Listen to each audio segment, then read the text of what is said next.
All right, we should be live. Welcome, everyone. Thanks for being here today for another exciting conversation as we dive into all things. And I'm really excited about this topic today because, as some of you are aware, I just recently completed a 6 day dry fast, which is abstaining completely from food and water for the entire duration, which was extremely challenging in a lot of ways, but also very rewarding in so many ways.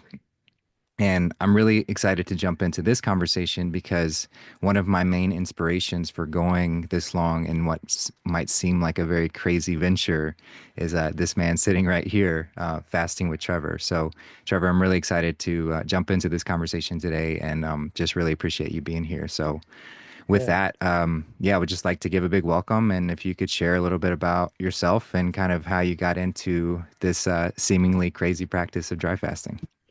Yeah, it's been quite a journey and awesome job doing the 6 days. That's never easy. Some people can't even fathom doing 24 hours, let alone understanding being without the water and the food.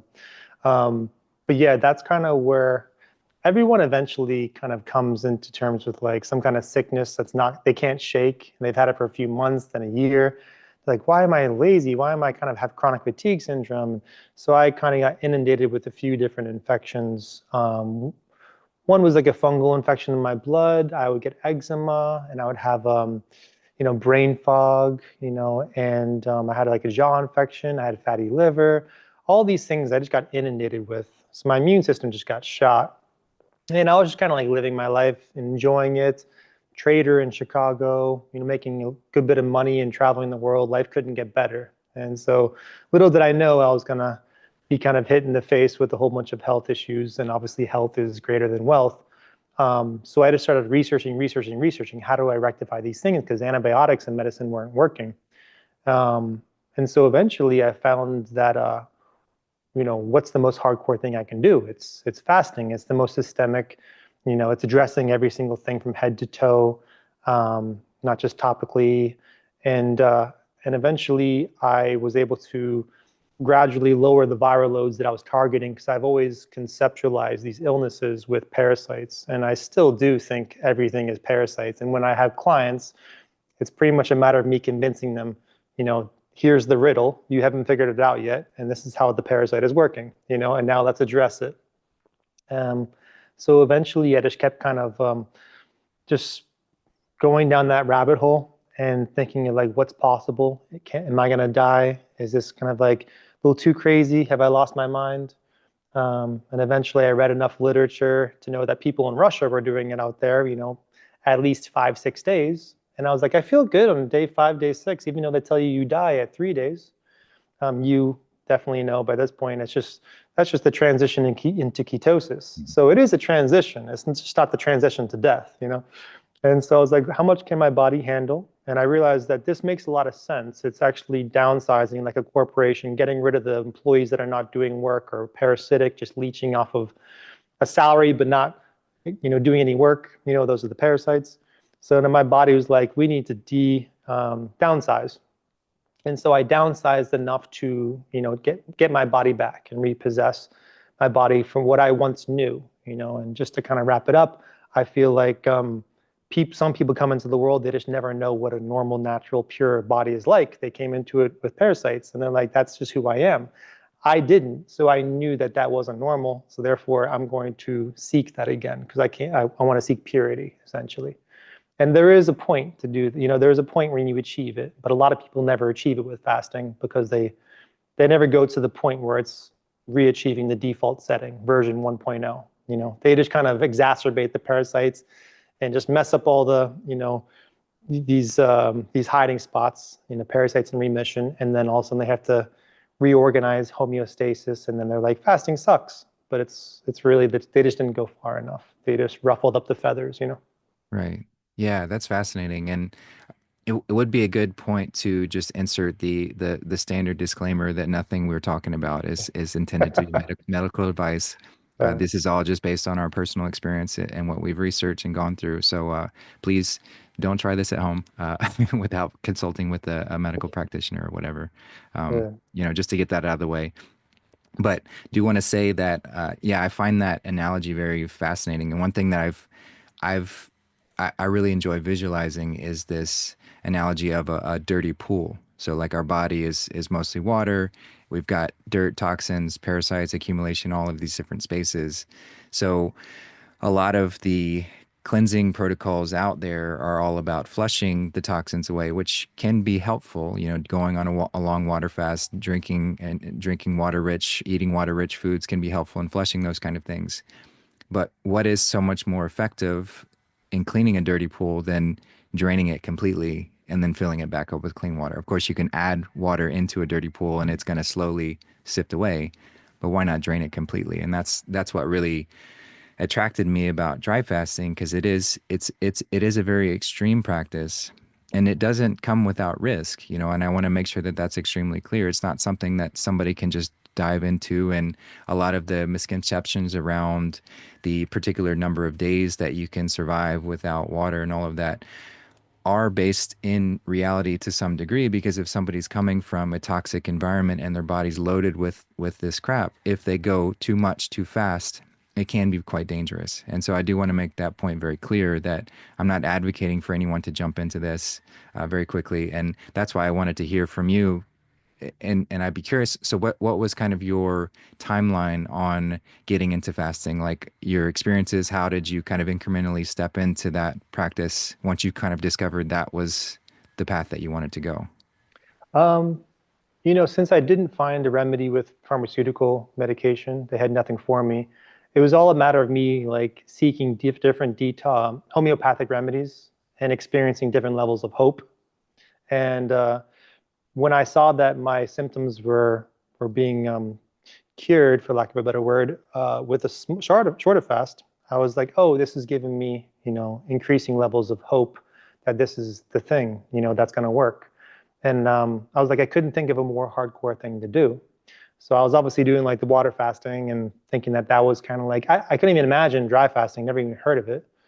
And so I would just do 3 day water fasts with like one meal, and then do another 3 day water fast with one meal, just constantly doing buffets, essentially, thinking that there was an exponential effect of detox where I'm going to utilize autophagy. It was uncharted territory, so I didn't know how much time would be required. But it could be months, it could be a year, kind of like the same logic that people have when they're on extreme diets. It's just like eventually, over the course of a couple of years, I'm gonna cure this thing.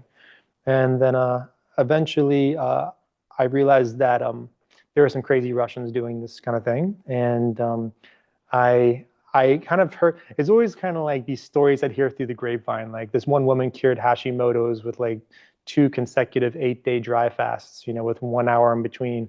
And I was like, I would automatically associate that with like, that's my thing. I got to do that.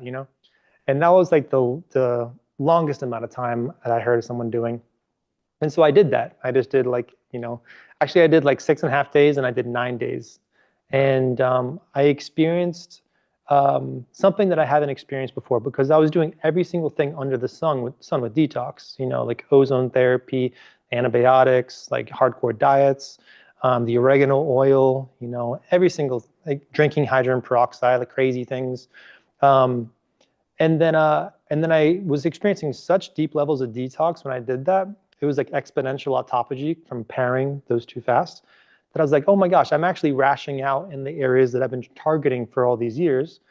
And I've never experienced that before. So I was experiencing years worth of detox within a short time frame. And then the next thing that appeared to me was like, how many days is required? you know and so that's something I had to figure out. And it was always, the word in my head was always farther, farther. And I was like, oh gosh, either this is the devil or God talking to me. Either I'm going to die or I'm going to get the cure. So I it came down to the psychological like test of like trusting myself and trusting my heart and trusting my body. Like, I'm not going to die. I got to, push on to another day. And that's where, the danger comes into effect, because you can oftentimes do this in like a unfavorable setting and not prepare well. And you can put yourself into a predicament, especially if you're approaching this scenario with a toxic body already, because then you have too much going on in the circulatory system and you start fainting and just like, and then if you're in a dry environment, it's just, you got to intelligently go about this process. And at first, I was very unintelligently going about this process. Yeah, thanks for that. And it is something that yeah, it does seem to be very helpful, and that's why I'm grateful for someone like yourself to kind of pioneer into that space to make those kind of mistakes so that we Yeah, can I all know, learn right? from it. So I really appreciate that. So what would you say were kind of like if you could go back to the very beginning and tell yourself, some of the biggest tips so you could avoid some of those pitfalls and mistakes? What would be some big tips that you'd give or maybe could suggest to somebody starting out in this space? It's a good question. Oftentimes, people find dry fasting when they're already detoxing from a diet, like using a diet, and they're already kind of frail and almost like a skeleton. And they start from the perfectly wrong place, which is emaciated, mineral deficient, skinny, and now they're putting themselves into a dangerous situation. So obviously, like your fat is your insurance policy. So like you are going deeper into the fast and your body's utilizing the fat, so that as fuel, that's your body. If you look at your body as a survival vessel, it kind of changes the perspective of how the body works. When you're doing very well at surviving, then your body can focus on beauty and you have luscious, long, beautiful hair like you have. It's like now we're mineral sufficient and it's we're good. But but I would say like to clean the intestines was something I overlooked because even Jesus Christ was doing that. There's literature on that where you're who cares about the word fasting? It's all about getting to an intestinally clean state and staying in that state as long as possible until the body has found homeostasis, like a rebalancing. And then I would say loading up on like electrolytes beforehand because it stores in your tissues and your body can utilize that to distribute your cells across the body when you're starving. Mm. So, the oxygen can get to the brain and the body's not in a state of panic. Thirdly, is nose breathing, like literally taping your mouth shut when you're sleeping. Like nose breathing is very humidifies through your nose. It's not as drying, and you're getting oxygen straight to the head. Instead of it going to the lungs and then the head. Straight shot. And then lastly, I would say is like owning the fast. So like accepting that you're fasting. If you're in a panic state, your cells are in a panic state. Actually, the last thing is being in a setting that is humidifying enough for your body to use the air as enough hydration for your circulation to keep flowing. Because you're going to have so much mucus and like protein dumping into the blood, especially fat, that sometimes it can be too much for the body to process. And the slight humidification from the air can kind of give it just enough lubrication for your body to get the benefits of dry fasting, but also circulation is optimal. And therefore, it's just a matter of how many days you stack at that point, because a skinny person and a fat person will just achieve the same level of detox at the same day. So day 11, the skinny person and the fat person both achieve the same level of detox with regards to curing parasites. It doesn't matter if you're too skinny. So the fat is just an insurance policy, like I said. R- Yeah, that makes sense because it's like the more that we can outlive these little buggers, the better. So we have to have our reserves ready to go so that we can outlive them essentially. And you Because and you're doing it for spiritual reasons, like because you look and seem healthy.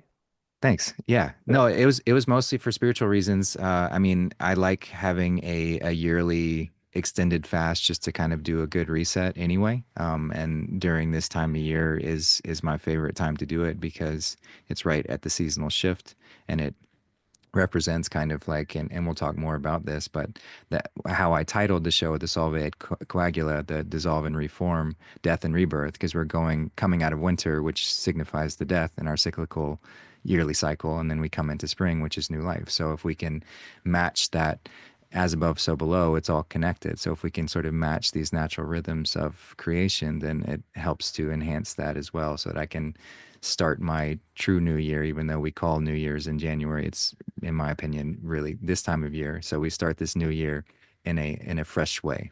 So yeah, that was my biggest inspiration for starting that during this time. Yeah, interesting.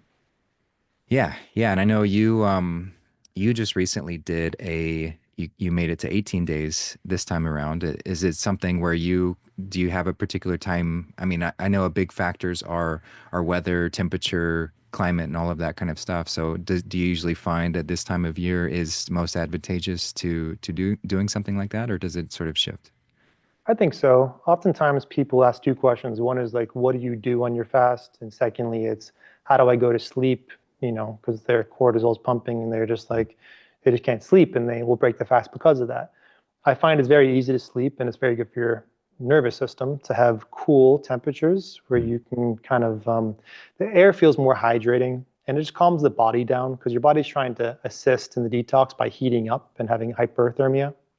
So it cools the body down and then nose breathing. So you're getting the oxygen, you're getting the cool environment, and it's just way easier to fast, I feel like. So if I were to fast in like the desert, I probably would get, I would accomplish probably 11 to 12 days and it wouldn't be able to go farther, I don't think. Right. Um, I was trying to go to 21 days. Every time I try to go to 21 days, not, it's not health advice, but that's where I know that that's the full, default setting is achieved. Like you full reset is really like 21 days, which is ironically a deviation of 7, which is big in the scriptures. Um, but yeah, that's what I was shooting for. But ironically, the climate dipped off on day 17 and a Mm. half. And I was kind of like knowing that was coming. I was like, okay, you just got to buckle down, Trevor. Like, but because the humidity was going right down, Mm. through the floor. And you just you feel it. You feel like okay, now it's hard. And so it was middle of the night, and I was like, psychologically, I was just kind of done, and so I just broke it. I still had a great fun time. It was it's hard to imagine having a fun time on a fast, but like my body has normalized it. It's not as much suffering as it used to be. Yeah. Yeah, I could imagine that would get, I mean, just in my experience going to where I've gone, every time I do a fast, it does seem to get a little bit easier. Of course, then you push it to the limit, and that's why I'm helpful for having a guide like yourself who's got very clear indicators of like, okay, it's time Yeah. to break the fast, because that's really important too. So maybe, and if someone's curious on a more practical step-by-step guide, I did do a show not too long ago using a lot of advice from Trevor, and I did put the link in the description. So if you want to Mhm. kind of go through it pragmatically on how to prepare for and get into it, we'll be touching on a lot of that here, but we won't be going step by step. So you can find that linked in the description. But on those factors of kind of like cues when to break a fast, I think it'd be good just to go over those just for anyone curious. So what would be the biggest indicators to that it's time to break the fast? Yeah, one of the things that's kind of ironic for people to understand is like, how does your kidney filter, during the fast when there's no hydration, lubrication coming in? Ironically, you can cure kidney illness with dry fasting, but you got to have to tiptoe into it. You just start with a smaller fast and then do a little bit longer, and eventually you decalcify any kidney sediment, kidney stones. I certainly had them when I first started. So that can be too much for you to kind of embark on. So sometimes the kidneys can get sensitive and a little hot and swollen. It's very rare, it happens to like 5% of people. But it's time to break the fast. And I think to break the fast on like with a little bit of baking soda, which is something your body naturally produces. It's not like unnatural, but it disintegrates and alkalizes the kidneys. And then you jump into it again and you're going to be good. I don't have any problems with it anymore, but in the first, couple fasts I did. Another few reasons to break the fast is like if you didn't intestinally cleanse well enough, you're going to start vomiting, and because your body wants to get rid of it because it realizes it's healing, and it's time to discard anything that's going to prevent healing. So you're obviously not passing bowel movements, so the only exit pathway is your mouth. So, and it's not just one time you're going to throw up; it would be like 8 to 9 times. So the acidity, it's just time to break the fast. So sensitive kidneys, vomiting because of nausea. Thirdly is like fainting. If you're kind of like passing out and fainting, that means that your body is too thick and there's not enough potassium. Maybe getting to a more humid environment or preparing a little bit better. And then lastly, I think that if if you are you're limited in movement, so if you just aren't able to move at all, that's another sign that your blood isn't pumping, as effectively, and it's also time to break the fast, because if you can't move, that means that there's no movement, circulation in the body. So if you are, if you're very efficient in movement, that means that your circulation is very, optimal. So the opposite is also true. So the next step is blood clotting, and that's an unsafe territory you're going into. So that's why it's always good to kind of test it. When I'm deep into the fast, like day 13, day 14, I'll get up and like walk around and maybe walk to do a short little, hike, or like, I don't know, walk like 500 feet. And then I see like where I'm at. Because sometimes psychologically you can think that you can't accomplish that. You better stay down, lay down and not really do much. But that's not the truth. You kind of want to, get up and get the engine moving a little bit to see where you're at. But Yeah. sometimes, yeah. Oh, go ahead. Sorry. I would say sometimes you can, you, just because the full body reset happens at day 21 doesn't mean that you're entitled to get there, because you're limited by your toxicity. So your toxicity could limit you to like 12 to 13 days, and therefore that's the dead end. It's unsafe to go farther than that. And that because you're like, I can't even get up, like this is unsafe. And then breaking the fast is a whole nother journey after that, depending on what you're discarding. Right. Yeah, thanks for that. Yeah, I'd say I reached my limit. And if that's true, it's only about 5% of the population. I'm there with the kidney pain because I did start to develop that towards the end of that 6 days, and that kidney pain actually it sustained for a good 4 or 5 days into the refeed as well. So I was doing periodic baking soda and alkalizing agent to help, and that was immediate relief whenever I would do that. And I would also take, I started taking Chanca Piedra tea as well to kind of help loosen things up if there were any Mm. issues with kidney stones or anything like that. And then I was also doing castor oil packs after that point as well, just to kind of help stabilize anything. It wasn't any cause for concern, but it was kind of a bit annoying. So it was something I wanted to ask you about if you've experienced someone who's had that for sustained for a few days after it's gone away since then, which I'm grateful for. But just curious your thoughts on that aspect. Yes. I mean, I've had a lot of times to speculate different theories behind it. Oftentimes, like you've had a whole life of accumulating like different fats and proteins. Sometimes the proteins, everything's pretty much protein at the end of the day. So if you have like a mole is even protein. So when your skin is detoxifying and clearing and purifying, that all gets dumped into the circulatory system, and then your kidneys are responsible for filtering that out. So there could be like a kinking process with all like the traffic jam of protein essentially, and it's just waiting for your kidney to filter through it all.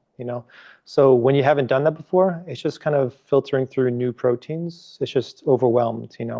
Sometimes it could be like an abundance of fats and proteins, but that's why I also like to breathe properly and get some deep breaths, because your lungs are also possibly equally as effective as your kidneys are with filtering your blood, I think. Um, yeah. Yeah, that makes sense, and kind of leads into another question related to breathing and that pathway of elimination and how important that is during a dry fast. So, what would be what would be some of your favorite breathing exercises that you do when you're going deep into a dry fast? I mean, I kind of like simple answers, and I want to say like, oh, I'm doing like box breathing mixed with like, like just crazy yoga type stuff. But in reality, like being gentle with your body is the whole name of the game with fasting. And so I do like, once you've psychologically owned the fast, then you can like let your shoulders down and like relax, and you're not going to die. These fear constructs are going to keep being presented to you. So I really just like elongated exhales, and it's always through the nose. At least I'm doing that. And if I have a headache in my left side of my brain, then I'll do the box breathing, which is closing my right nostril and like localizing my oxygen to the left side by doing 4 seconds in and then 4 seconds out, and then I do the change the nostril. So headache goes away in like 3 or 4 seconds, Hmm. and therefore it's getting saturation of oxygen. And then if I have like, just a little bit of, I'm feeling something in my heart. Usually I'll do like some push-ups, maybe 10 push-ups, because it's kind of flushing my lymph, but also saturating, it's kind of pushing my circulation a little bit faster, so it's unkinking that clotting that might be occurring so that I can use it as energy, because sometimes it's just fat. And then I'll do like kind of quick breaths, but not many, not much of them. I'll do like, and that'll kind of like um, just push my blood through my circulatory system so that I can unkink the hose, so to speak. Nice. Yeah, those are helpful tips. I found yeah, I found just the deep breathing, just very simple deep breathing. And as you mentioned, the long exhalation was very helpful. And you've talked a lot about the importance of being outside and sort of that humid, fresh air. And that was such a, I mean, night and day difference. Of course, Mhm. I love to rest and be in the bed and be still for a period of time, but then going outside and laying on the bare ground and all of that was just very magical. So, It really teaches you to be, that's what fasting really does at the end of the day. We become so materialistic and indoctrined to like how the matrix is that when you fast, you become your natural self, like your true self. So your natural self wants to be naked and outside, essentially. You feel so much better and you're able to kind of, experience the elements. And it's just your body's drinking through the skin, mm. essentially. It just blatantly feels better. Yeah, and with that, your body's drinking through the skin and through the lungs. M- My thoughts on that, or are when you're doing something like that, when you're taking in water that way on a dry fast, the parasites aren't really going to have time to utilize that water. Your body's going to be very efficient with bringing that in and bringing that where it needs to go without sort of parasite access to it. Is that why you think, like, what do you think about that as far as, why? Because some people might be like, oh, if you're in a humid environment, you're breaking the dry fast, you're drinking water through your lungs or all of that. So you're not getting the same benefits. So what do Mm. you think about all that? Yeah, it's a great question.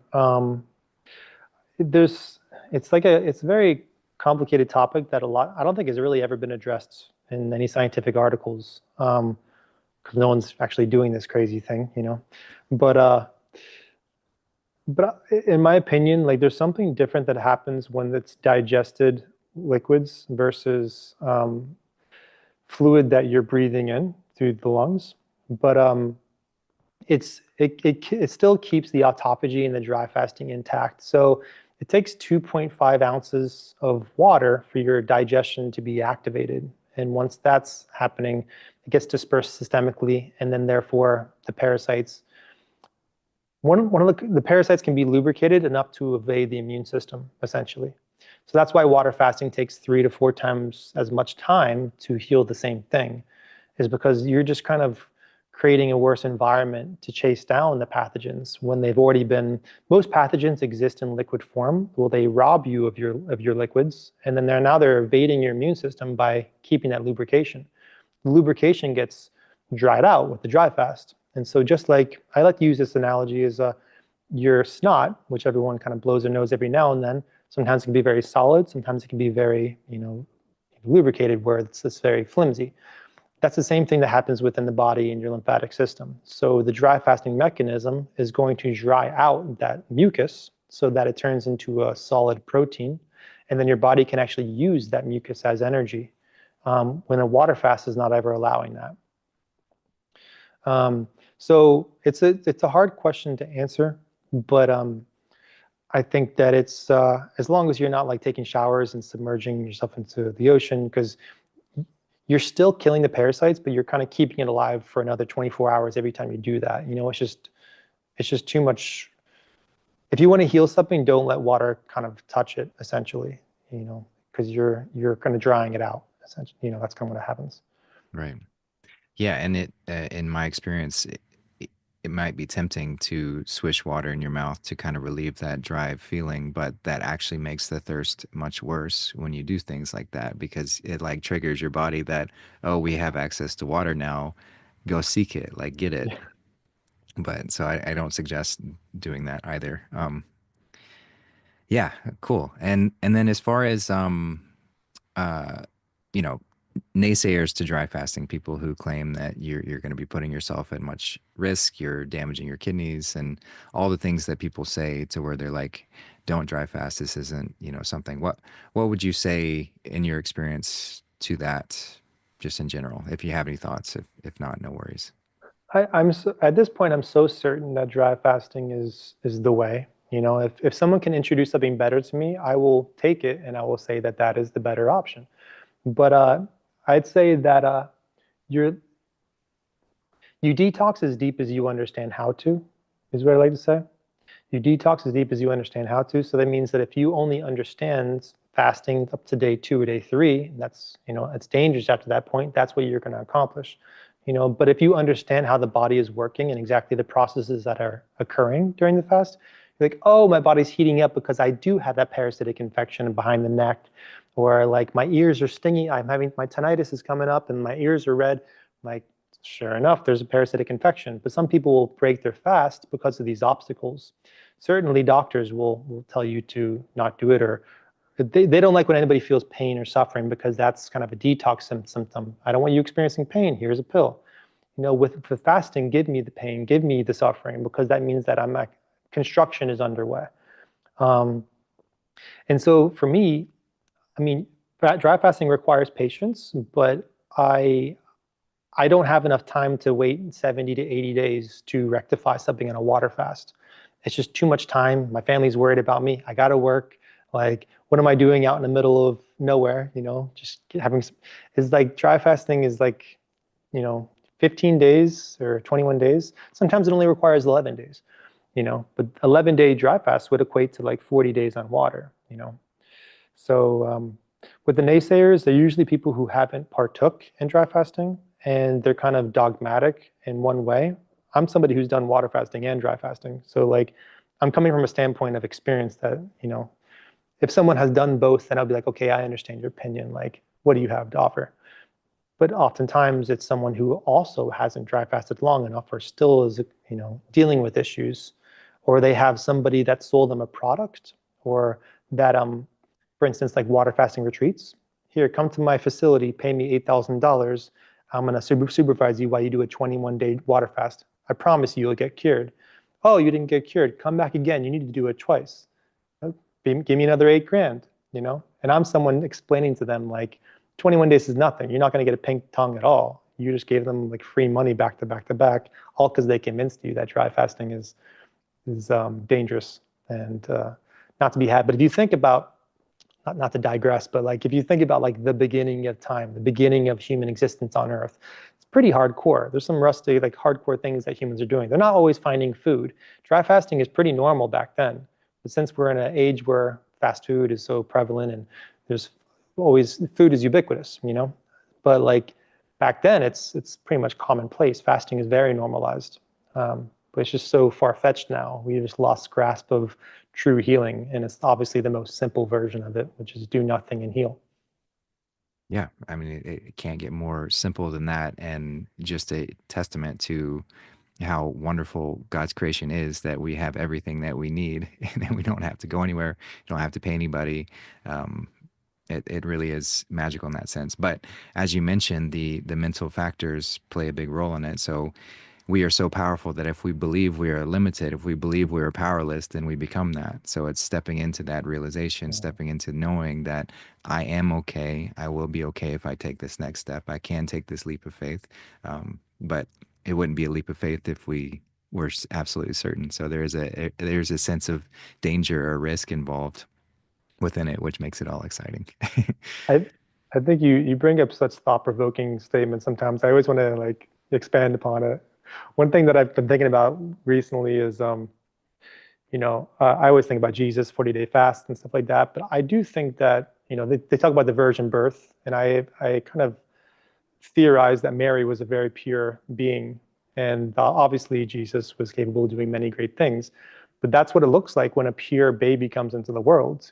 He's capable of many things. We're so not used to a pure human that it's mind blowing. Like if this person's capable of so much, wow. But in my opinion, Jesus wanted us to be like him. He's like, you can do this too. And and I think that there's like a purification process where I had a good point to make, but I forgot what it was. You're pretty much purifying the body, obviously, and you're capable of kind of achieving so much more after the fast. And just like it's a different personality, in my opinion. But yeah. 100%. Yeah. I mean, that's why he gave the greatest example of this death and rebirth, the death and resurrection. And it wasn't to, from the church's perspective, to say, oh, here's this one son of God that he's the only one that can do it, and you're all just a bunch of worthless sinners that can't amount to Yeah. anything. Like that's the biggest lie, arguably, that we've been told, and very, very damaging when we start to believe these things. But if Hmm. you actually look at his teachings and what he was saying, no, you can do this too. The kingdom of heaven is within. We just have to purify our temples. We have to cleanse ourselves and step into our highest calling. But it is extremely challenging and very contrasting when you have a society designed completely the opposite to keep people from realizing this and keep people afraid of stepping into practices like dry fasting and whatever else, because it's a threat to the control scheme. It's a threat to everything else that exists within that. So yeah, I do see that shifting considerably. And of course, we're coming into a new age, a new era. And I don't know how deeply you're familiar with the great year, that roughly 26,000 year cycle that we're going through. We're right on the cusp of that. So I mentioned Yeah. the winter coming into spring on a yearly cycle, but on the great year cycle, we're also coming out of that winter into spring as well. So all of these control schemes were much more effective during these winter moments, but all of Yeah. that's changing, all of that's shifting. So that's why these conversations are allowed to be had without both of us being killed or taken Yeah. out. We're talking about them because everything's shifting in that direction, which is very exciting and encouraging to Good see. point. Control scheme is a good word for it too. Is I look at like since I'm into detox, I look at everything as detoxification. And so when you start exposing the control scheme, that's when the parasites, expose themselves. You're getting the rash, systemically, and they gnash their teeth. They're not okay with it. They try to put you back in your box, like stop fasting. We like staying in the host. And there's a detoxification occurring, worldwide right now for sure. But it's a Absolutely. crazy thing because, not to branch onto a different topic, but oftentimes when people do these psychedelics or they fast and they have these psychedelic experiences, one of the biggest questions that I'm still kind of trying to figure out is this happening externally or is it happening internally? You know? And I think that sometimes we're all like doing, I don't know, sometimes it feels like once I purify myself, the world also changes. Like it's a weird relationship between your own inner universe and how that's expressed through the entire planet, because right now I feel like we're on the same frequency, which is now I feel like the collective conversation right now is talking about how parasites alter your frequency and to get your frequency back, because now you're kind of purifying your colors, your chakras. And I think that that's kind of like, and also like inhabiting different energies can inhabit you once you start vibrating at a different frequency. So holy spirits can occupy you when you're purified, and now demonic spirits can occupy you when you have dirty pool water. You know, Yep. so Yeah, exactly. Very well said. And it is the choice. We are always possessed by something, but the choice of what we are possessed by is yeah. ours to make. So That's it's a hard important. thing for people to grasp, though. It's like, Yes. I'm not possessed. I'm like, you're not getting the point. Absolutely. Yeah, it's very encouraging to just to see these shifts in all these ways. And I'd say to your question around if this is happening just internally or externally, I'd say it has to be both. Mm, There is no real separation other than through perception. So any sense of separation is simply for the fun of it to have this experience. This experience wouldn't exist without the perception of separation.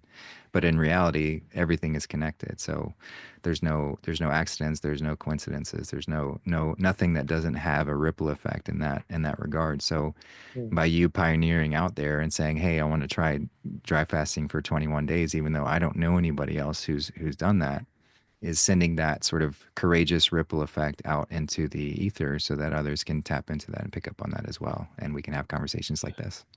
Yeah, it's so true. If I've kind of given anything to society, it's pretty much showing that the 4 minute mile can be achieved. You can break some records that people thought were impossible. Um, and I think that most people will consider themselves empaths, where they're like, everyone thinks that they're an empath. And so when they see that a human being can do it, they're like, oh, that means that I can achieve it as well. And people will do this in silence. So somebody will book a consultation like 2 years after they achieve something. I had no idea they did. They're like, oh, I did a 13-day dry fast because I watched your content and just did it. I'm like, I would have no idea that this person in Austria did this like randomly if you didn't just like, tell me at one point. So that's why I'm very, very strict about what I put out there, and saying it in a safe way and make sure people prep well. They're not unintelligently doing this because they're really motivated, because of a good talk. Right.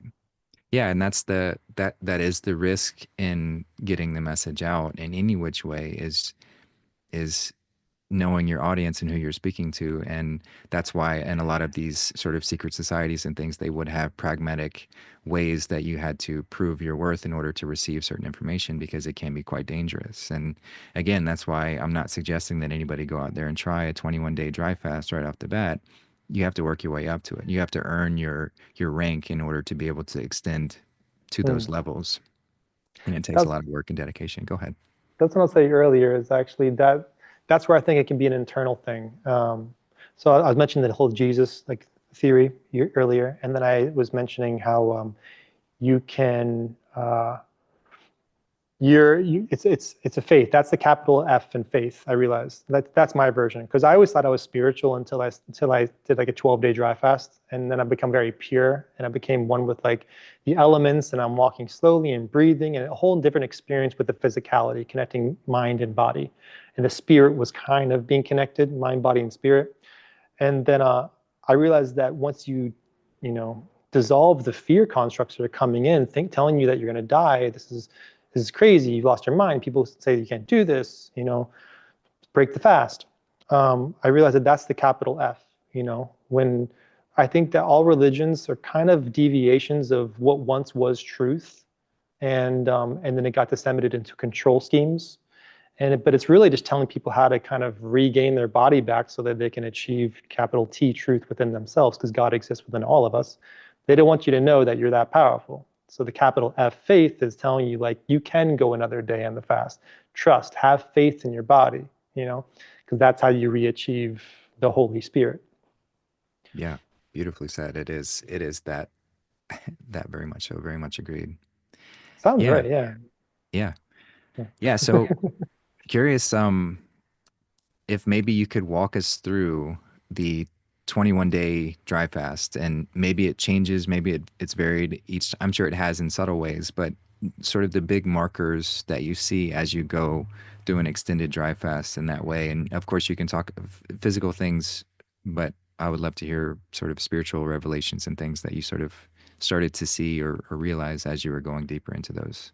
Do you want to hear it based on like starting from an infected body trying to cure something and then Yeah, maybe. achieving 21 days? Yeah, Or from a maybe state? Okay. maybe starting there and then shifting into now, like what you experience now that you're not really curing systemic things. Yeah. Um, so I think that it's interesting for people to hear the infected journey because most people are kind of dealing with something now and they want to. So oftentimes, I think what's kind of being pushed into, this earth is different laboratory made illnesses that are coming into form with your mucus. People are like inflammatory and responding to mold and, different things.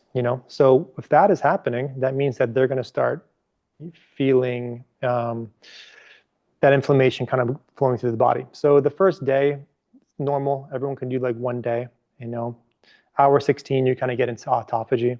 And then the second day, it's kind of like a little bit more pronounced, and you're pretty much more fully in autophagy. You're kind of starting to feel thirsty and hungry, and your cravings are still very much there. You have your gut biome is very much alive, and all the foods that you once were eating, you're gonna start craving them. Like, no, I need the cheeseburgers, I need, the avocado, whatever food that you eat.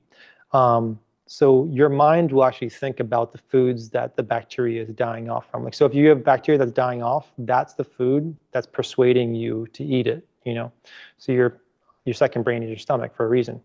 But then you start disassociating from your bacteria the more you kill that, your biome off, and you realize that that is not part of your personality. So on day 3, you're like, I'm ready for this fast to be done. Mind you, I'm doing 21 days. Day 3, I already want it to be done, right? So now that's kind of like a transitionary point when you're kind of fully in ketosis. Hence, online says that you die at 3 days. You're kind of just ready to be done with it, and it kind of goes by pretty fast. And I feel like by day 4, you're starting to feel kind of like, rumblings in your body, itching and crawling and things that are kind of like, it starts exposing what's going on in the body. So people that didn't know they have something wrong with them, they're getting an itchy scalp. Maybe they're feeling a little like squirming in their eyeball, or their feet are itching. You're inciting the war, the immune war, and by day 5, that's when like the cravings go away, and you've pretty much successfully put the gut biome at an all-time low, so you're not craving these things, and you're able to kind of see a glimmer of what is possible with dry fasting, because your body has normalized that state. It's like, oh, this isn't just because the person forgot to eat. This is on purpose.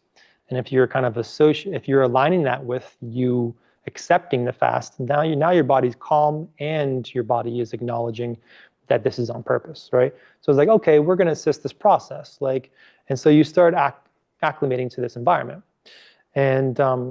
and you realize that like, oh, all my symptoms are gone. So you start kind of like normalizing that, like, well, I'm not getting the things that I was trying to fight from. I'm not, I don't have any eczema. I have good cognitive ability. And maybe, an intended rash is going away. Oftentimes people want to get rid of an infection or something like that in their skin. It's very easy to get rid of with a fast. Usually 7 to 9 days is required for that. So I'll skip day 6. It's pretty much the same thing as day 5. Day 7, you pretty much have like this, that's when the fast really begins. If you're kind of going after hardcore illness, that's kind of like when, in my opinion, that's like day 1 for chronic disease. And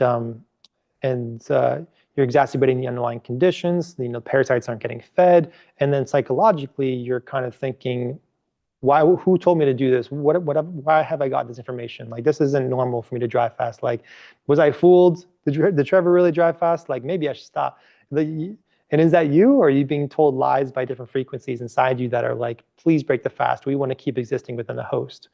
And this is kind of like level 1 of like disassociating yourself from things that might not be serving you within the body, or the mind, because that's, what we're getting to later on in the fast. You start detaching from the intangible parasites, the mental constructs that maybe you got ancestrally or traumatically when you're a child, or different things that appeal to you egotistically or materialistically that aren't serving you.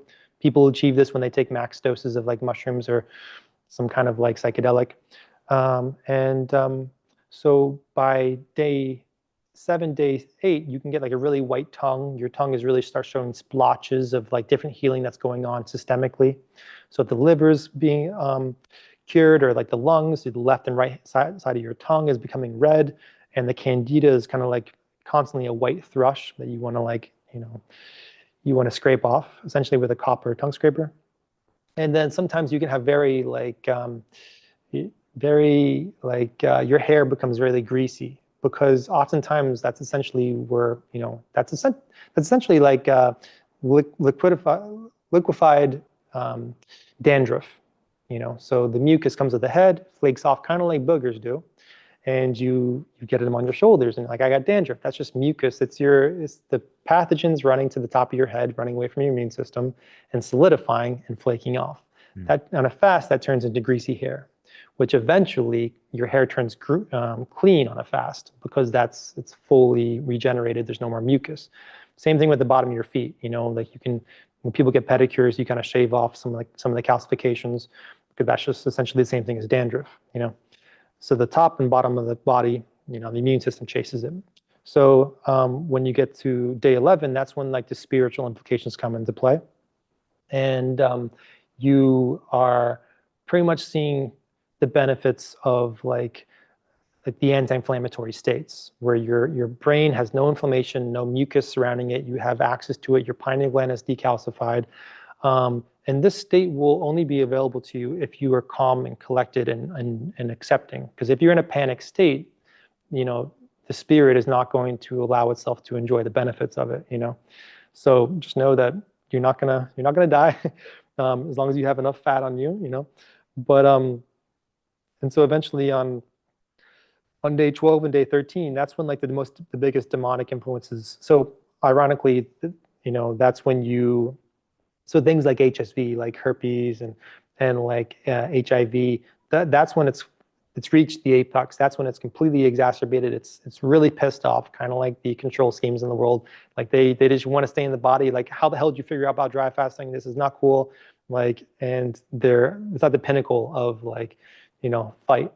And so that's when people usually want to break the fast, ironically, because that's, the biggest exacerbation. Like you are fighting a huge demon that people would even, say is incurable, and that's what it wants you to think. But if you're a crazy bastard like me, like you're gonna know that every single thing can be solved, everything can be cured in the body, unless you got, modern day medicine wants you to cut organs out. That's the point of no return. It's hard to, regenerate organs. So don't let them cut any organs out, because dry fasting is surgery without the scalpel. So when you get to beyond day 13, you can overcome this demonic influence. You're pretty much you're not feeding the demonic influence, which is depending on you to feed your food, and so it can stay in control of puppeteering you. And you are on the back end of it. Now you're doing like janitorial work after that. So it's pretty much like sweeping up the dead parasites that don't really have an influence over you. You're on day 14, and that's when, ironically, you start getting unlocked to even deeper spiritual states. It can, for like 90% of people, they're not able to reach that level because they're not doing the prep that we discussed, and like detoxifying enough to do it again. I couldn't have done like a deep fast right away. I had to do the smaller fast to kind of unlock myself lymphatically. Mm-hmm. And then eventually at day 15, whether I like it or not, like that's when I'm experiencing very lucid dreams. And you're going to be attacked with different fear constructs that pop into place. And it's just kind of very important to acknowledge these things and acknowledge that this is just a passing cloud. It's a fear that's being presented to you. Do you want to imbibe that into your soul, or do you want to, push it to the side and realize that, be on your way? You're pretty much like purifying the mental strength, like, and having the capital F, faith. And so eventually when you get to day 16, like your tongue couldn't have been worse. The tongue is like splotchy and disgusting, and it's just like showing you, and you want to rinse your mouth out, and it's just like, I give up. I'm going to go to the bathroom. I have to brush my teeth. Like, I don't care, but you have to, this is the gauntlet of detox. This is the gauntlet, like this, you have to go through so many different gauntlets. So from day 7 until day 17, that's the 10 days worth of gauntlets. That's 240 hours of disgustingness. You're coughing, hawking up like mucus, and you sound like a demon, almost like just like different sounds you're making to hawk up, snotting up different like, inflammation from your headspace and unclogging your sinuses. Like you're purifying your vessels. This is what purification looks like, and this is why a lot of people cannot achieve it. And then eventually you're constantly spitting in like a container, and because like your sinuses are getting cleaned, so your body's trying to purge, right? It's just like one big purge. And then eventually when you get to like day 18 and a half, like your tongue's showing the first signs of like, oh, maybe I can achieve like a pink tongue. Maybe this is actually, a complete reset is possible. And that's when it's very hard to achieve after that point. Like even a very strong-minded person who's practiced fasting, is hard to transcend that point, because now you're really earning like some serious like hardcore stuff that's very deep, and very few people in this earth have achieved it to the point where like what is possible on in this realm. That's kind of like the point you're at psychologically at that point. And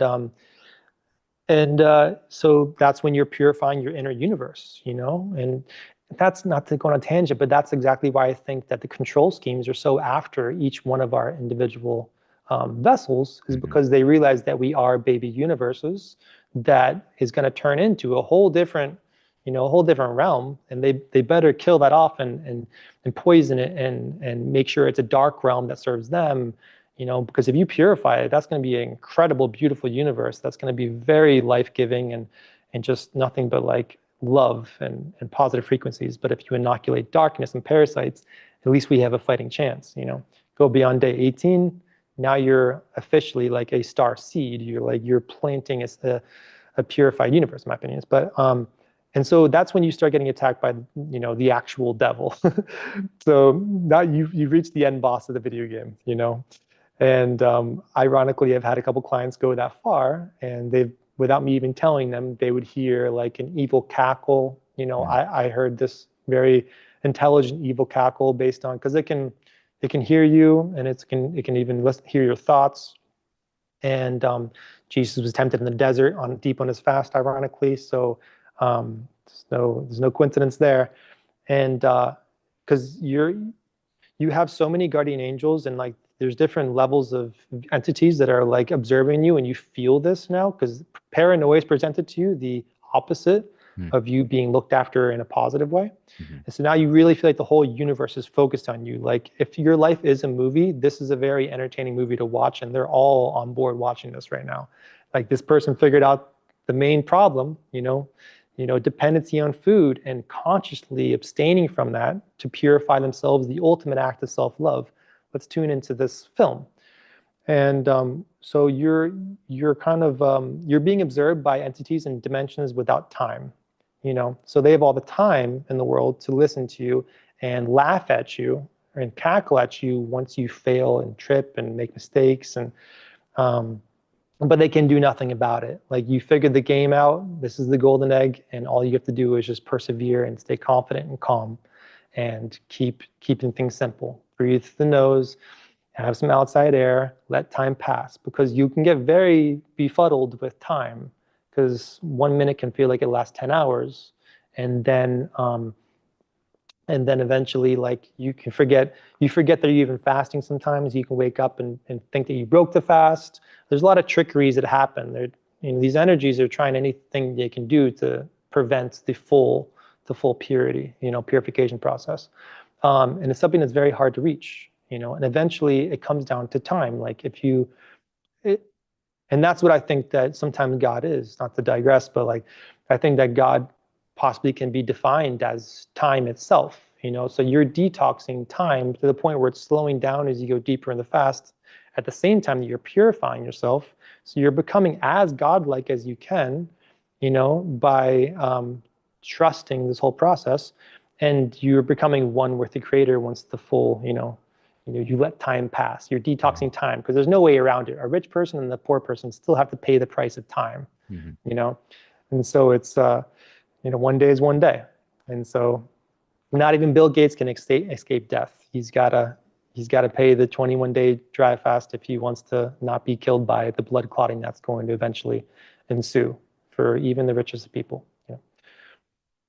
Yeah, that's powerful. Thank you for that. And just on that last note of time being the sort of final point. And I mean, it makes sense from an esoteric standpoint too, because Saturn or Chronos is the seventh. So that's why it's Saturn's rings, because it's the rings that contain this whole experience. And Saturn is Chronos, which is the god of time.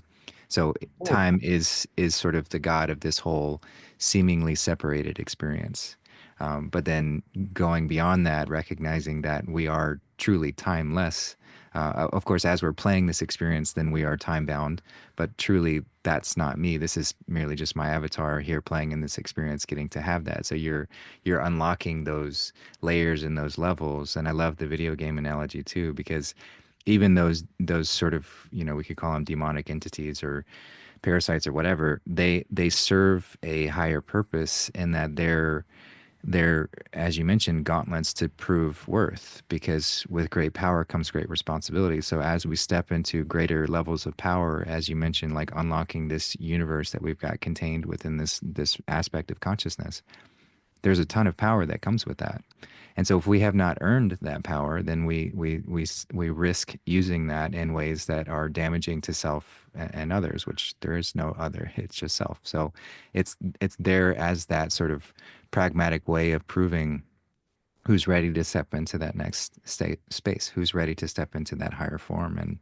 And there's no test that you can fake or cheat on. It's like there's no other way to get around it other than going this diligently into something, as our ego Yeah. might want to con the system, but there's no way around it. I think it was very, profound what you just said. That's the name of the game. You pretty much summed up one of the purposes of life right there.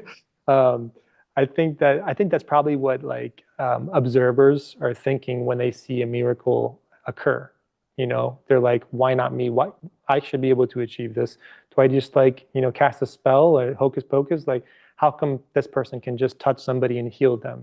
Like it's because like you said, if you don't completely embody that energy, then you're not going to have access to it, because anybody who's falsely living, it's just not there for them. You're not going to, if you're living in that false frequency, you're not going to be able to achieve these things.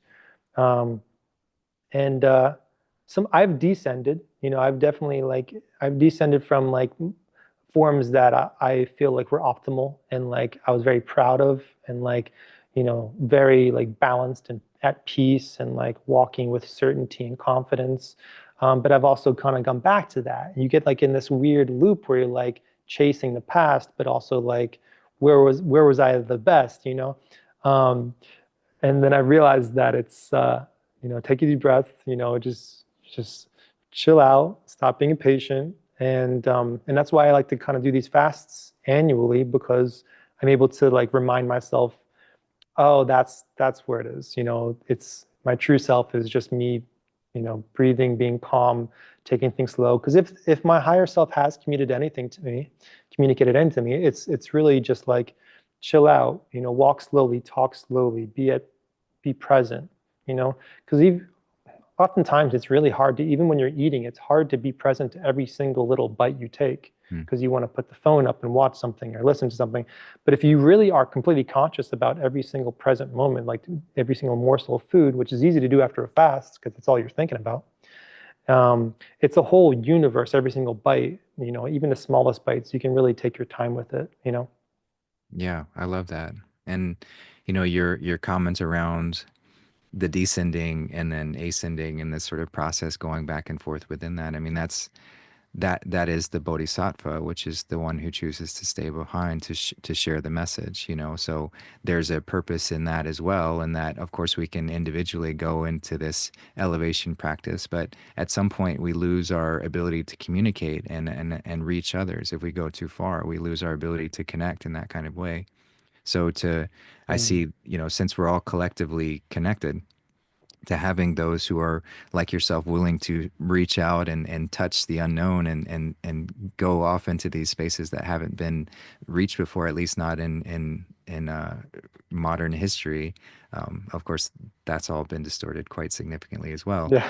But going on that allows you to come back and have that message to share to say, hey, I've been to this space and it's okay to go here. And that helps collectively all for so that Hmm. because it's better, it's more fun to do together.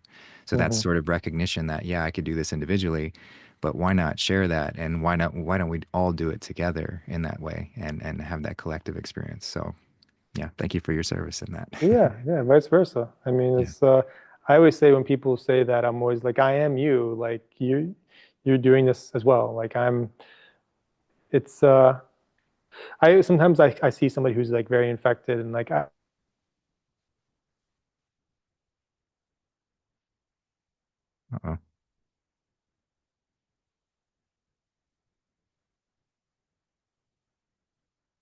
I lost him. You there?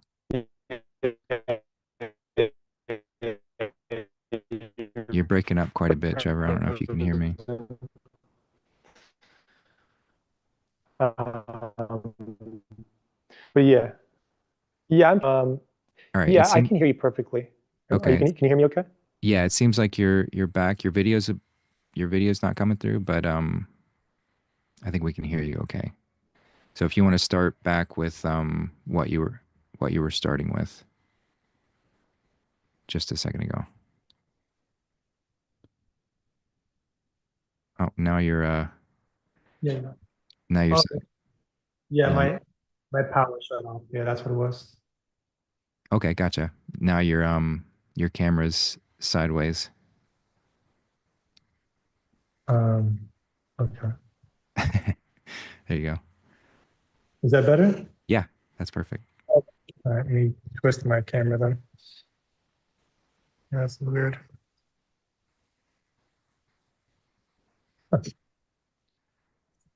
Oh, here we go. Yeah. Perfect. See, I kind of need to go to the bathroom real quick. But yeah, take your time. I'll gather some questions from people, but yeah, we'll pause there. Yeah, so thank you everyone for being here in the chat with us. I see we've got Daryl, Ingrid, Roseanne, Angela, Valerie, Michael, Paisley. Thanks for being here, Cheryl. Yeah, I see your questions, Roseanne, Donadika, and I'll make sure we get to those as we go through it. But yeah, just appreciate y'all for being here, and hopefully we'll have some more time to go through more questions. So if you have any more, feel free to relay in the chat, and we'll get to those for sure.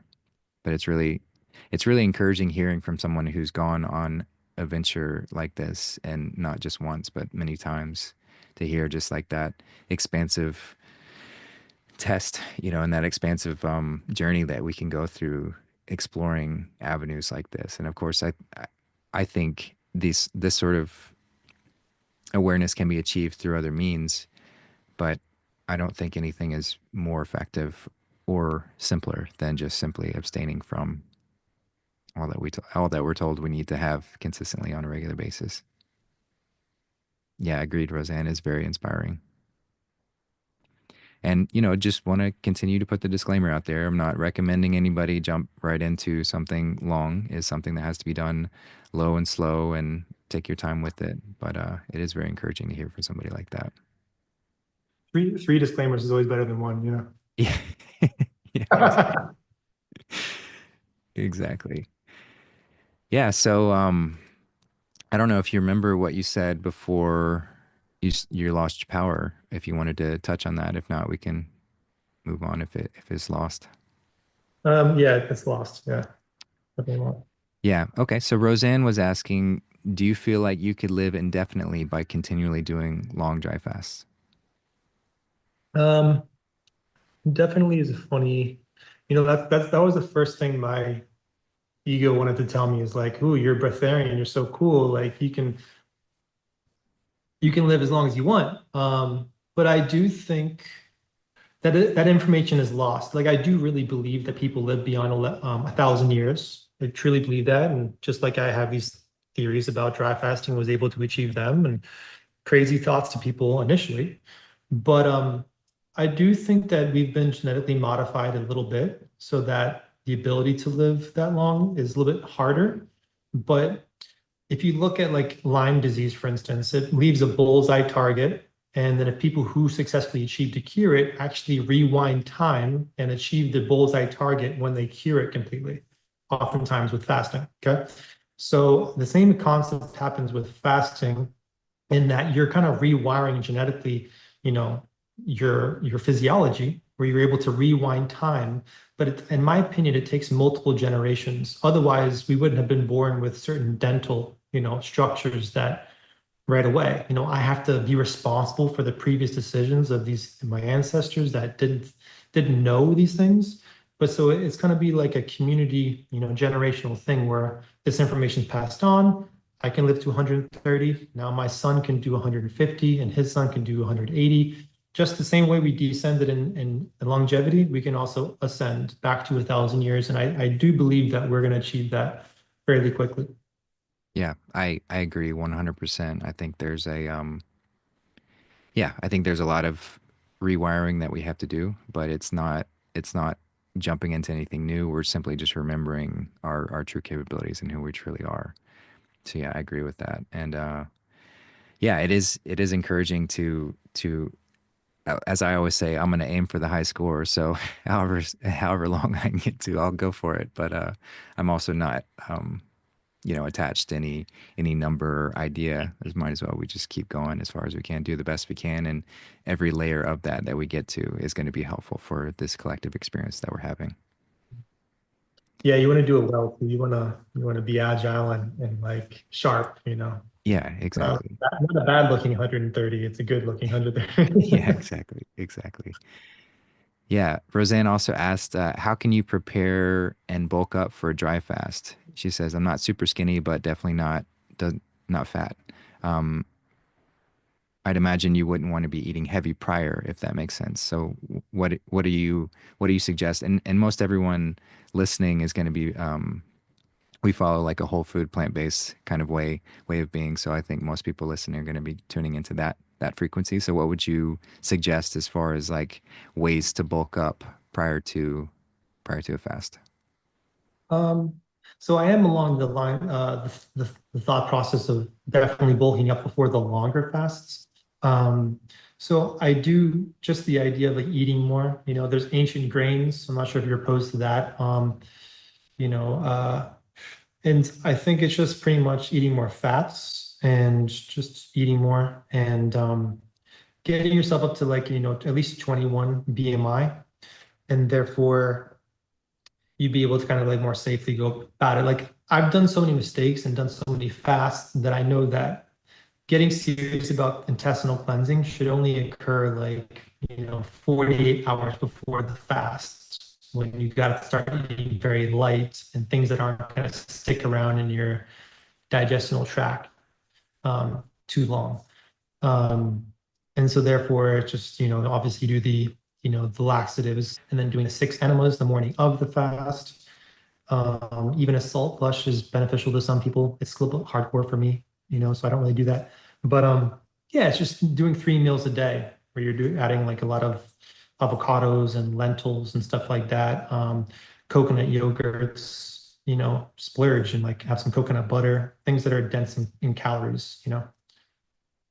Yeah, no, that makes sense. And as far as the ancient grains, like, are you, which ones are you referring to? I know quinoa is one that, and then there's like, a lot of them that I'm not as familiar with, but what do you think of when you say that? Yeah, I was trying to think of it like the end. It's on the tip of my tongue. It's just like something with a Z. Um, it's weird names like Amrith or something like that. It's like I don't know. I forget the name of it. Um, like Ezekiel bread is one in America that have like they have usually has some ancient grain breads as well. Mm-hmm.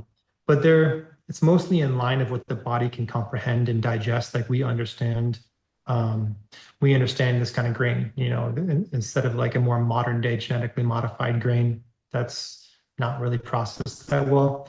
Right. I feel like grains are a way to kind of stack calories, you know. Um, so yeah, I like kind of incorporating that sometimes before a fast Okay. And or then like a month leading up to the fast. Like, yeah, right. And then obviously as you're going into the preparation, you're going to be shifting to a lighter, more hydrating for the day, couple days prior to the fast. You'll be shifting to yeah, that. And then yeah, you mentioned cleansing the digestion tract using things like enemas and oxy powder and other ways to help cleanse that area as well, which I found to be really helpful as well. It's kind of a pain to do that many enemas in a row, but you definitely appreciate it when you're yeah. not dealing with that during a longer fast. Um, Mm. so yeah, and then let's see. Yeah, so Cheryl asks, I've been all liquid 9 months, little fat reserves. Are you saying you would not recommend a dry fast for me also? I've she's done prior 3-day dry fast. I mean, the all liquids is good for like, living your life and maintaining. I even like I think that's kind of like the future possibly is people just having coconut water or like raw milk or just sticking to one thing. Um, but if, but like I said, like your body's a survival vessel, so it always has inventory of what it has, it's sufficient in. So if you're mineral sufficient, you're going to be okay with that, like fats, minerals, and proteins. And if you're hydrated, you're entering the dry fast in like a very, good, your inventory is all set. But if you're a fruitarian or liquidarian that's very low BMI and you're already a skeleton, there's no inventory. So your body's not able to pull from things in order to last a longer, period of time. Like I said before, skinny person and a fat person achieve the same detox at the same time.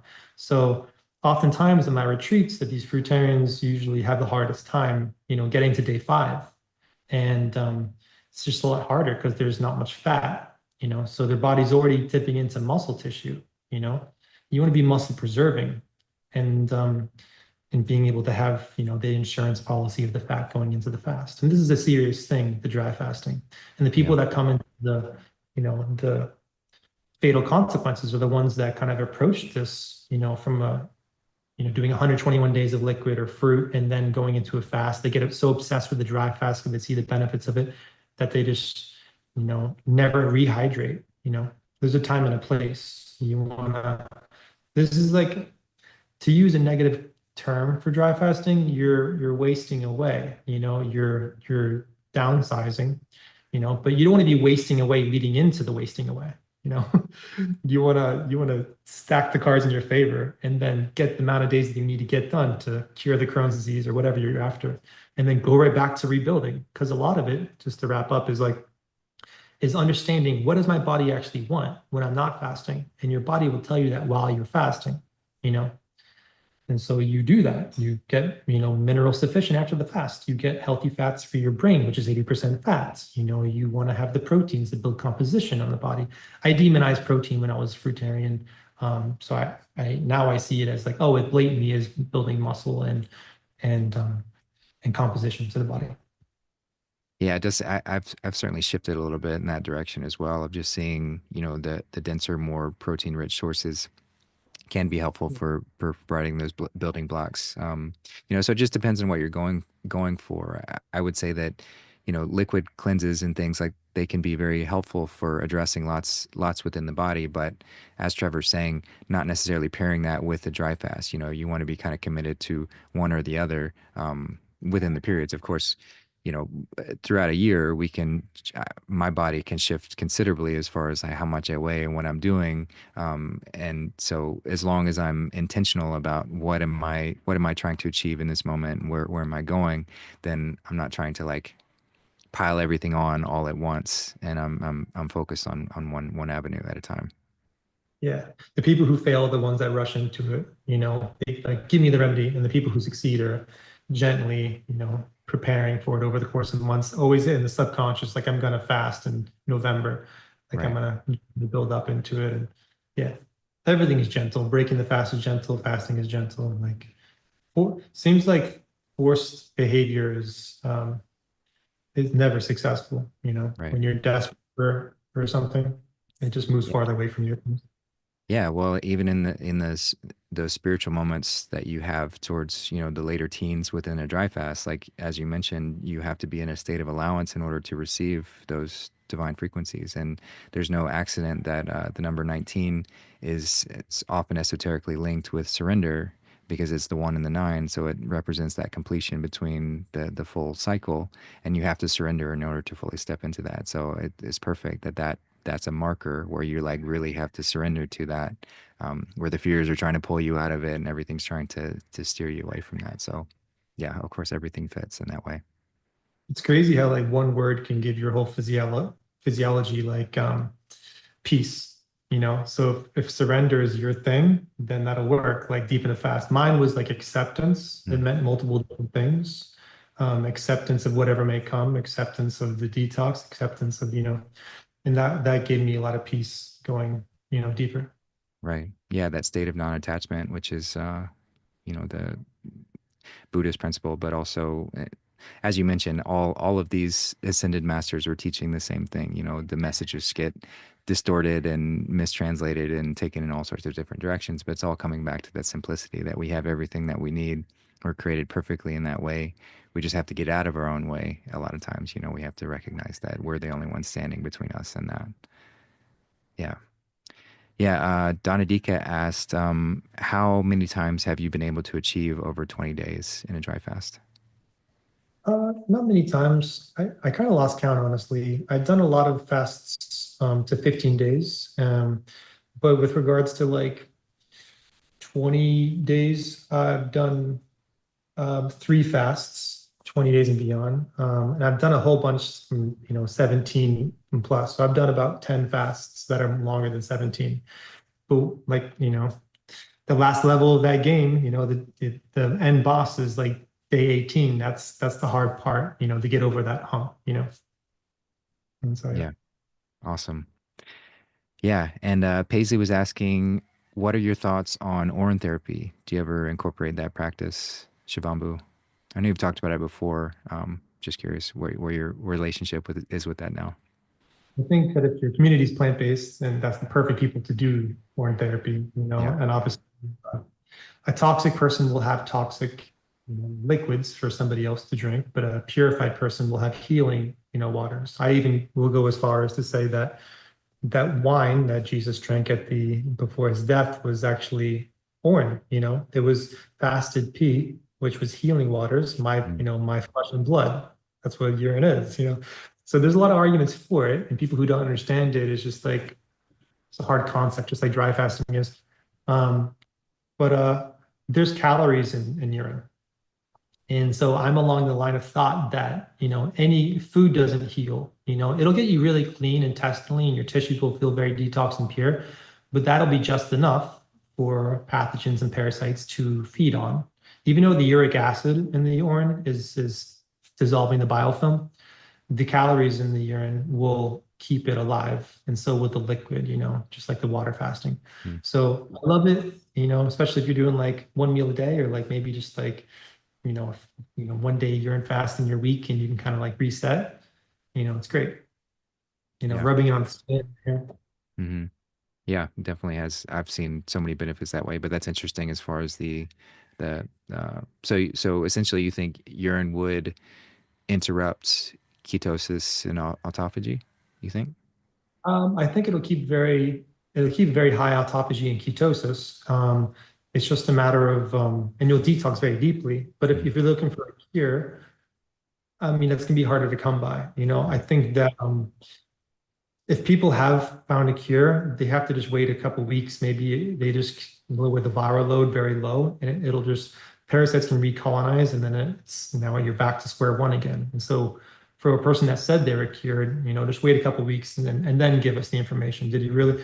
It probably does happen. There's some miracles, with urine fasting. I mean, people do achieve great things. Maybe it's a very easy pathogenic strain in the intestines that was, able to be cured from it. But with regards to things that are like commonly known as incurable, I think a little bit more than urine fasting is required to dry fasting. Gotcha. Yeah, that makes sense. Paisley also asked when talking about bulking up for to prepare for an extended dry fast. She says she follows an typically an 18-6 or 19-5 intermittent fasting period. And I know you talk highly of intermittent fasting and narrowing the eating window.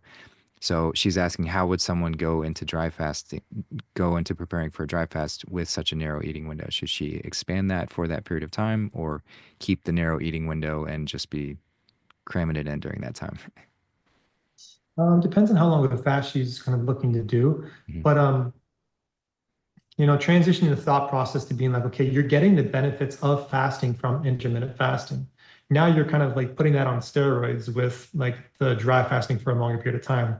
You're accomplishing a lot more, with the dry fast. So it's okay by extending your eating window beforehand to, for the greater good of what you intend on doing, the dry fast, the 3 or 4 or 5 day dry fast.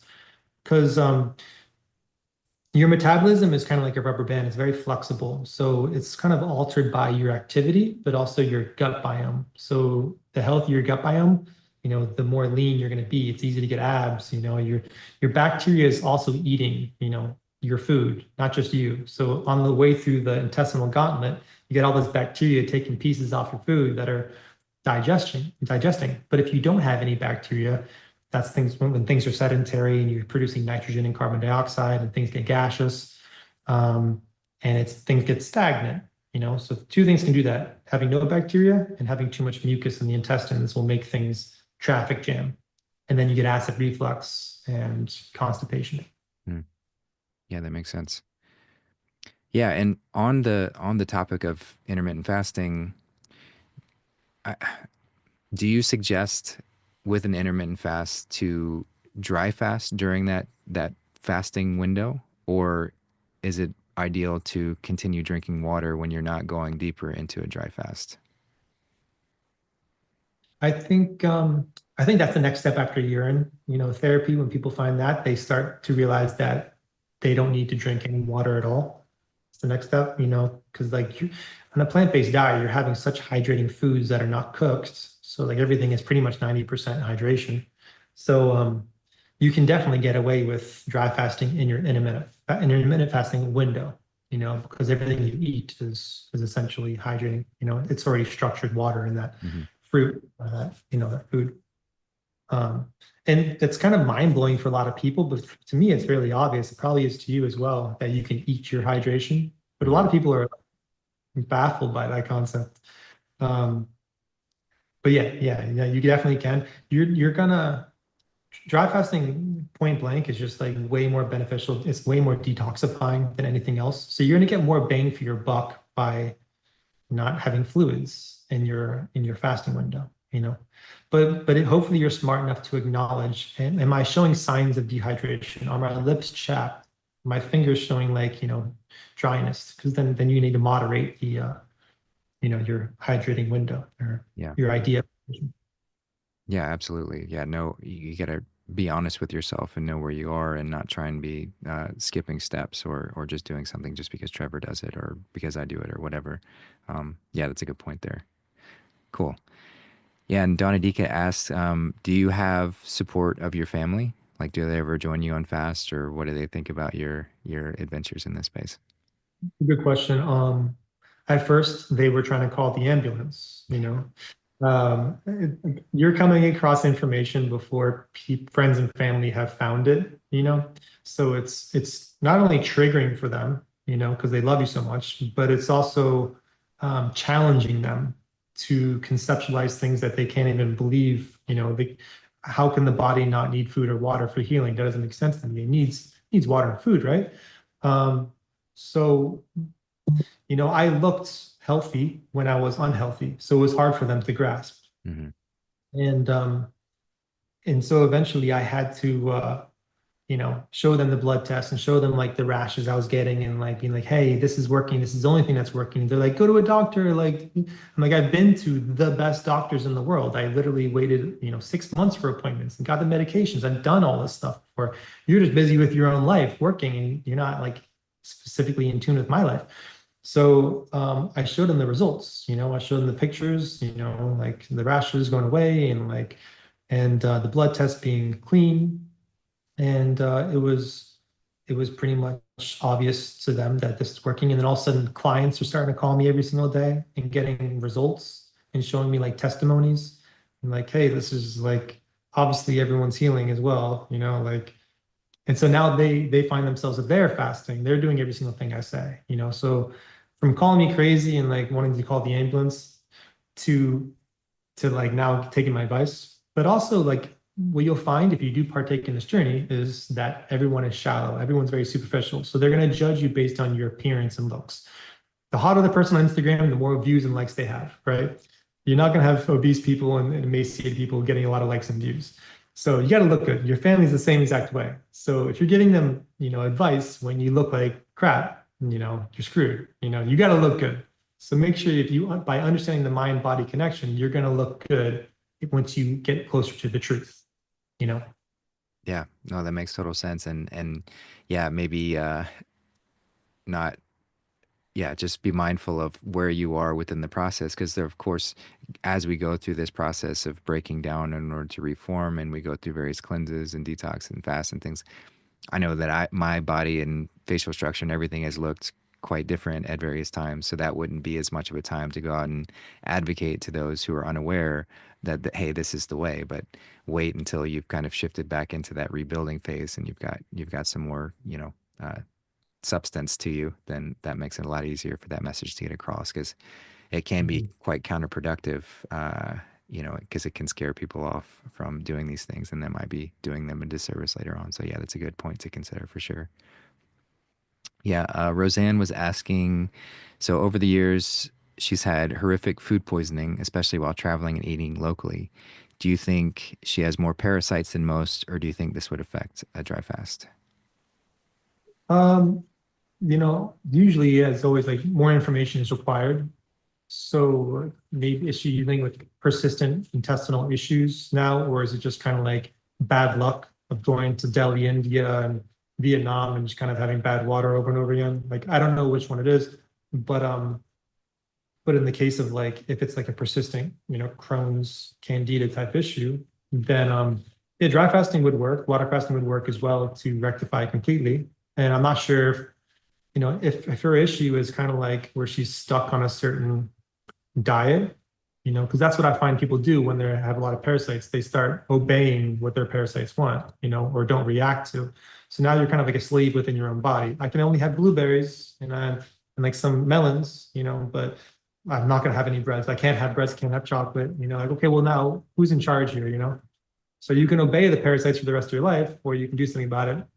Fasting, or you can do something called phage therapy, which is inoculating your body with competitive bacteria that take out the parasitic bacteria. And I think that's the wave of the future for people who aren't strong-minded enough to do a long fast.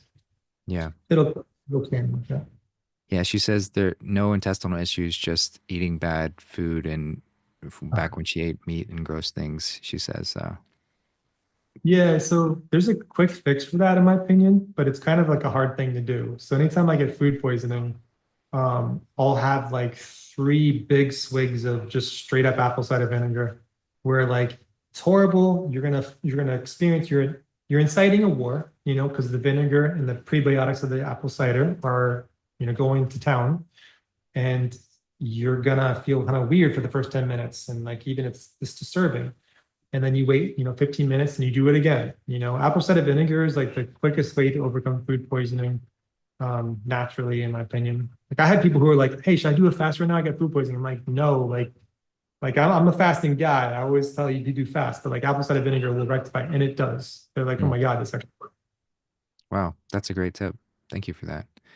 Yeah, do you, I guess on that note, what suggestions would you give, like biggest tips of someone who may not be ready to go into a dry fast and wanting to explore? Because you have a pretty wide range of knowledge when it comes to other healing modalities and things you've tried. So what would be some of your top suggestions that you give besides dry fasting to someone who might want to be trying some other things?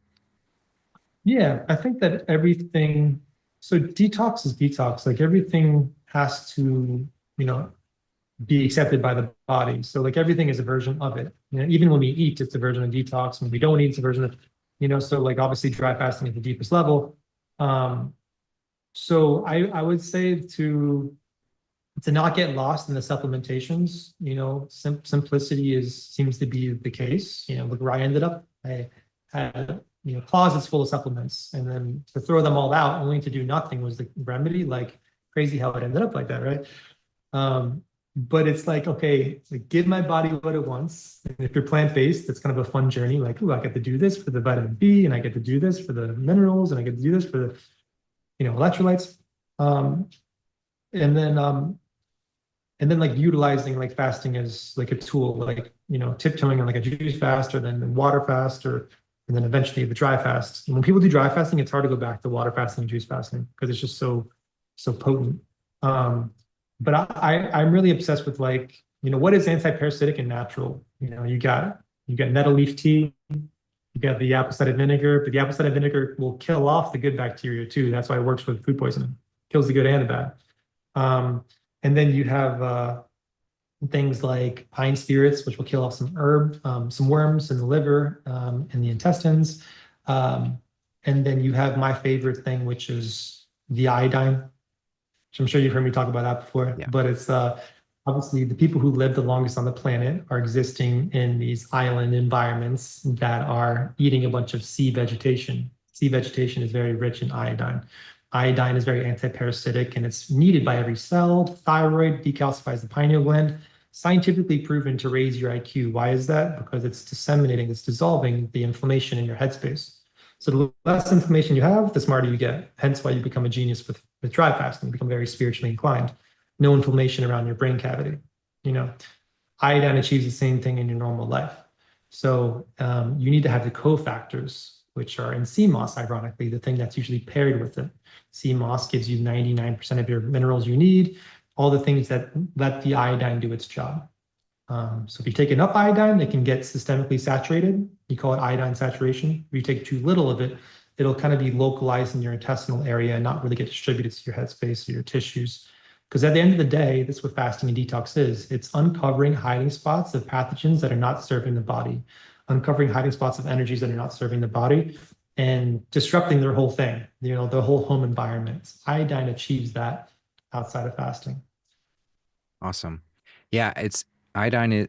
Iodine protocols are something that I have sort of barely scratched the surface with, but I do incorporate sea moss on a regular basis, so that is going to have some iodine in it, and as you mentioned, the other minerals, which are great to pair with it. But as far as somebody exploring more into an iodine protocol, I know Lugol's is often regarded as the best form of that if you're going to be supplementing with it. Um, do you have any beginner tips or things to start out with or suggestions to look into?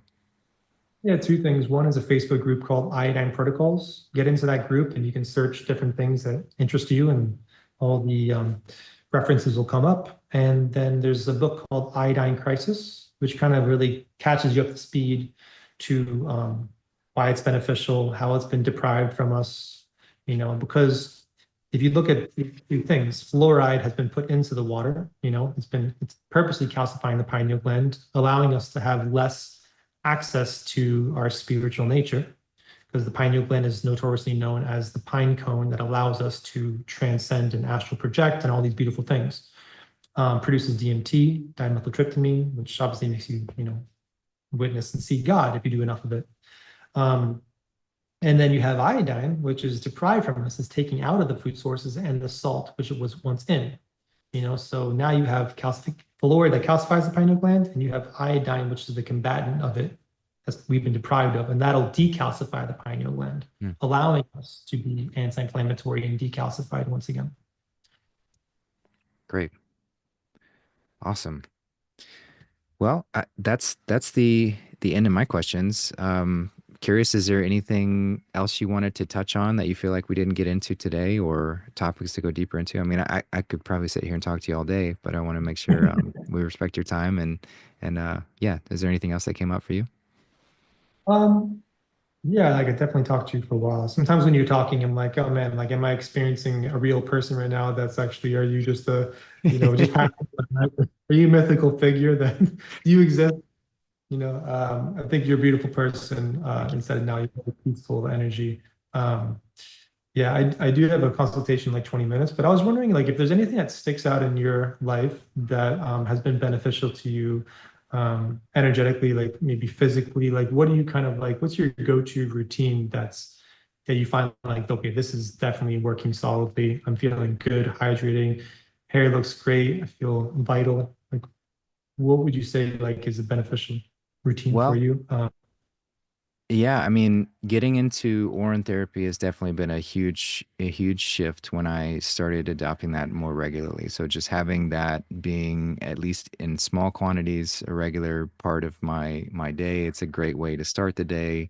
Um, I feel like it really helps to hydrate my body and also give the body its method of communicating with itself. You're sending that information back through the loop so it can recalibrate and do whatever it needs to. And then fasting has also been really powerful for me as well. So just going deeper into that in various forms, and stepping into that a lot more, shifting away from processed foods back in 2020 was huge. And then going deeper into letting go of all alcohol and I still use cannabis sometimes, but all other drugs, I don't do those. Anything plant medicine, I'll use occasionally, but that's been powerful. And then really pairing that with, because it goes hand in hand, but just the spiritual awareness that comes from that, and realizing that the yearning that I have for whether it's information or different beings that I come in contact with, it's not that I'm discovering something new, but it is that familiarity of remembering, So really having that sink in, that I'm not like adding layers to myself. I'm not broken. I'm not putting pieces back together. I'm just kind of like washing myself clean. I'm peeling off the mud or whatever that sort of gunked on me and caking in there. So that's been huge, and that's really what every bit of the conversations that we have. I've been doing podcasts for the past, since about 2020 as well, and all conversations are centered around that. So whether that's physical health, mental, emotional, or spiritual health, everything is all about recalibrating and getting back to our true sense and our true purpose. I often say we're just angels who forgot how to fly. We forgot that we have wings and we forgot that we can fly. So we're just remembering that, we're these angels or angles of light. Light manifests physically, slow down to a certain vibration to where we have the appearance of physicality, so that I can pretend to be me, you can pretend to be you, and we can have a lot of fun discovering and having conversations together. But in reality, it's just all you, I, we having that experience in an infinite number of ways. So yeah, that's been certainly powerful, and going deeper into certain meditation practices. I love learning about ancient traditions. Like I've studied Vipassana from a more Buddhist perspective, and then Kriya Yoga from a Vedic perspective. I think both of those routines are very powerful in their own ways. So I kind of, when I do stuff on my own, I kind of merge those two at times and give and take whatever feels right in whatever way. Um, and yeah, and then just connecting with other beautiful souls like yourself. It's really encouraging to see other people who are like hungry for the truth, ready for something different, ready to, we don't have to demonize the old world or sit there in anger or frustration with it, although it can be tempting at times.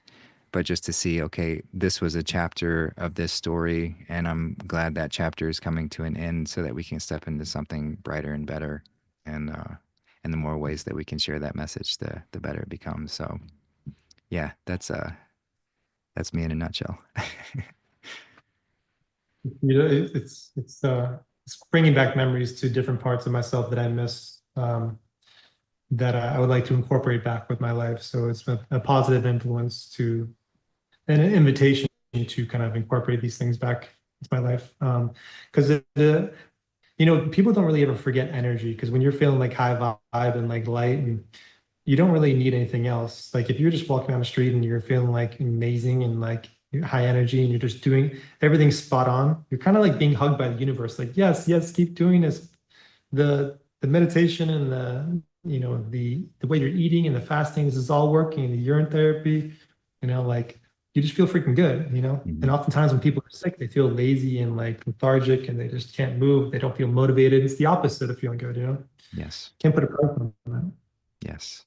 It's the inspiration or the inward spiral of that divine influence coming through and moving through us in every which way. So it's powerful in that sense, but we do have to be open to it. That's the choice, is like, am I choosing to stay closed off, to stay pretending that I'm this separated entity that isn't connected to everything around, or am I choosing to be open and have that chalice? That's why Jesus represents that open chalice, because he's there to receive that influence, allow that cup to be filled, but we have to open it in order to receive it. Very well said. Yeah, that's it. It seems so simple and obvious, but like, I'm not like a woo-woo guy, but I'm like, you got to be open to it. Yeah. Otherwise, like, it's gonna be closed off. Yeah. Rightfully so. It's your Absolutely. choice. It's Yeah, yeah, and there's beauty in the contrast as well. We don't really enjoy stories that don't have a contrasting element to it. So I'm very grateful for this dip into hell that we've experienced and gone through the whole layer of darkness and feeling like we're separate and all of that, all so that we could go through the joy and exuberance of breaking the bonds, busting out of the dungeon and saying, I don't want to live like that any longer. I'm ready to step into who I truly am. I think that if people are, you know, if they're open to like materialism or being bribed, then that's my definition of selling your soul, when you can be bought, you know. So that's in a high power that can be bought, you're compromising the whole. Yes. Now we have to pay the consequences to you being cheap. You can be purchased for 20 years worth of wealth before you die. So it's like if you can't be bought, then I can be friends with you. Like and that's Likewise. yeah. Yeah, agreed completely. And that's why Christ says, and we're doing a review series on the Gospel of Thomas, one of the supposed lost books of the Bible. It's very pure teachings of Christ. And but he also says this in the book of Matthew and perhaps the other books as well, where he says you can't serve two masters. If you're not serving one, you're inevitably serving the other. You're either serving God, goodness, or you're serving mammon, which is the physicality. So we can pretend to have feet in both realms, but really if we're still worshiping that physicality, if we're still worshiping money or materialism, then we are not serving God goodness, because we can be bought, we can be swayed, we can be tempted, all of these things. But if you have that full allegiance, and of course it's challenging to maintain completely 100% of the time, but if we're dedicated to always being shifting back to that righteous orientation where I'm serving God goodness, I don't need to worship any physical entity or person, but why don't I worship the kindness itself? Why don't I worship goodness itself? And why don't I let that permeate my whole being and everything within existence? And then that's the shift. That's the shift out of the lower realms and back into the higher again. Yeah, that's spot on. I think you nailed it. Yeah, that's it. Thanks, man. Yeah, and I want to say that, if you ever want to come back or talk about any of these topics or go into anything deeper, you're always welcome, my friend. I'm excited for this relationship to continue, and yeah, just to get connected in this way. So I'm just very grateful for your time and attention here. I appreciate it very much. Yeah, I usually I don't intuitively know who to kind of align with, and it was very quick for me to align with you and connect. And yeah, I'm glad that we built this foundation. I got to know you a little bit better, and I'm confident that it'll blossom into something greater. Absolutely. Yeah, me too. Cool. Well, thanks everyone for being here today. Really appreciate all the questions and comments from the chat. And yeah, if you want to get connected with Trevor, his link tree is listed in the description. You can find ways to contact him, or you can find his Telegram group and his YouTube channel. I've watched every single one of his videos, and I think they're all phenomenal, very informative, and great to hear that perspective. So glad that we could get him here into this space as well. So thank you, brother, for being here again. And it's yeah, it's such a pleasure, such an honor. Thanks for having me on, Justin. I appreciate it, brother. Absolutely. All right, everyone, y'all take care, and we'll see you next time.